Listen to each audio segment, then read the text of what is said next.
അമ്മ അതിന്റെ താടി എങ്ങോട്ട് വളരില്ല അമ്മ. കാട് പോലെ അത് വളർത്തിയിട്ട് താടി വളരില്ല എന്നാ. നീ അതിനെന്തിനു വളരാനാണ്? ഉള്ളത് പറയാല, ഇപ്പൊ നിന്നെ കണ്ട 40 വയസ്സ് തോന്നിപ്പിക്കും. ഇന്നലെ പറഞ്ഞ് എന്നെ കണ്ട 10-20 വയസ്സേ തോന്നിപ്പിക്കുള്ളൂ. ഇതാ ഇപ്പൊ പറയണ 40 വയസ്സ് തോന്നിപ്പിക്കുമെന്ന്. അത് ഇന്നല്ല, ഇന്ന് നോക്കിയാൽ താടി നല്ല വളർന്നിട്ടുണ്ട്. ഇതിലേക്കാണ് ഇപ്പോഴത്തെ പെമ്പിള്ളേര് വീഴണ. പിന്നെ വീഴാൻ വേണ്ടി നാട്ടില് മൊത്തം പെമ്പിള്ളേര് കിടക്കയില്ലേ അതിന്.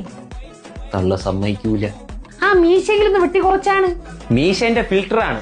കസ്കസിട്ട നാരങ്ങ വെള്ളമൊക്കെ കുടിക്കുമ്പോഴേ കസ്കസ് ഇങ്ങനെ ഒട്ടിപ്പിടിച്ചിരിക്കും. അപ്പൊ ഞാൻ ഇങ്ങനെ അതിനാണ് ഇങ്ങനെ വെച്ചിരിക്കണം. അയ്യേ, അത് പോട്ട്, ഈ താടി നീ എങ്ങനെ മെയിൻറ്റെയിൻ ചെയ്യണ? മെയിൻറ്റെയിൻ ചെയ്യാനല്ലേ ലാറ്റ്നോസിന്റെ ബേഡ് ഓയില്. താടി തീരെ ഇല്ലാത്തവർക്ക് താടിയിലെ ഗ്യാപ്പ് ഫില്ല് ചെയ്യാൻ വേണ്ടി ഉപയോഗിക്കുന്ന ബേഡ് ഓയിലാണ് ലാറ്റിനോസിന്റെ ബേഡ് ഓയിൽ. 1 മന്തിൽ റിസൾട്ട് കിട്ടുമെന്നാണ് ഇവർ പറയുന്നത്. പിന്നെ താടി തീരെ ഇല്ലാത്തവർക്ക് ഇതിന്റെ 2 ബോട്ടിൽ യൂസ് ചെയ്യേണ്ടി വരും. 100% വരെ റിസൾട്ട് കിട്ടുമെന്നാണ് ഇവർ പറയുന്നത്. ഈ പ്രോഡക്റ്റ് വാങ്ങിക്കാൻ താല്പര്യമുള്ളവർക്ക് വേണ്ടി അവരുടെ വാട്സ്ആപ്പ് നമ്പർ താഴെ കൊടുത്തിരിക്കാം. അവരെ കോൺടാക്ട് ചെയ്താൽ മതി. പിന്നെ യൂസ് ചെയ്യുമ്പോൾ പാച്ച് ടെസ്റ്റ് ഒക്കെ ചെയ്തിട്ട് വേണം യൂസ് ചെയ്യാൻ. ഓക്കെ.